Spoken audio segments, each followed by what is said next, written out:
सुद्धा काँग्रेसच्या उमेदवारांना आपण मदत करावी आणि तुमच्या गावातल्या सर्व मंडळीची लहान मंडळीची गेल्या 7 ते 22 वर्षात संपर्क या ठिकाणी आणि पक्षाच्या वतीनं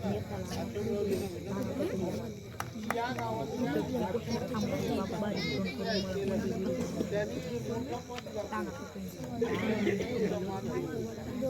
या ठिकाणी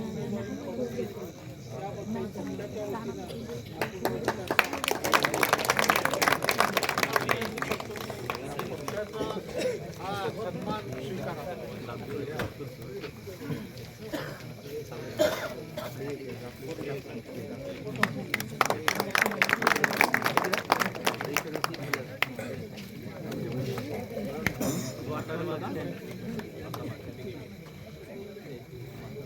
त्याचबरोबर या ठिकाणी आमचे मित्र प्राध्यापक कांतरावजी जाधव याने सुद्धा गेली 25-30 वर्ष एक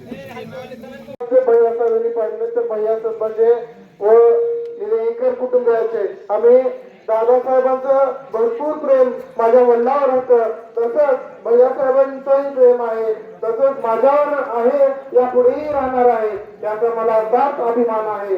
तर या निमित्ताने उपस्थित विजयकुमार काका पाटील साहेब, गोसाहेब मामा, कारखाने साहेब व सर्वांचे परिचित व आपले सर्वांचे अनाथ लाला पटेल साहेब यांचा मुलगा मी व उसनाळे काका आमचे पंचायत समितीचे उमेदवार अभिजित उसनाळे आणि तिकडचे पंचायत समितीचे उमेदवार किरण पाटील, दापटा पंचायत समितीचे उमेदवार किरण पाटील, अंतरवाडा पंचायत समितीचे उमेदवार अभिजित उसनाळे व दीपक भैया,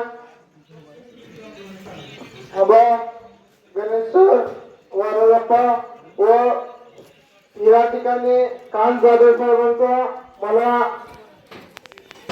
आभार मानायचे आहे की त्यांनी मनाचा मोठेपणा दाखवून आपल्या उमेदवारी आज मागे घेऊन आम्हाला साथ दिली, पाठिंबा दिले, त्याबद्दल त्यांचा खूप खूप आभारी आहे. तसेच त्यांनी भरोसा दिली त्यांचाही आभार मानावे तितके कमी.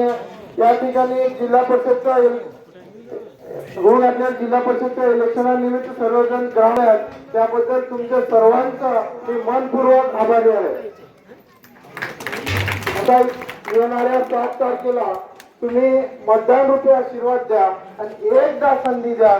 तुमचं काम हे कोणतंच काम तुमचं राहणार नाही.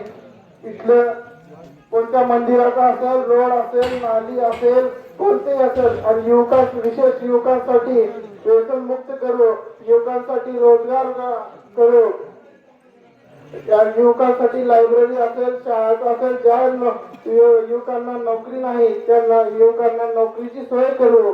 आम्हाला भरपूर त्या जिल्हा परिषदचं अशोक भैयाच्या माध्यमातून व लाला पटेल यांच्या माध्यमातून आम्हाला दोघांनाही तिथली माहिती आहे, त्याबद्दल त्यांच्या माध्यमातून आम्ही तिथं विकास आणि विकासच करायचा आहे. माझं ध्यान फक्त विकास करायचा आहे.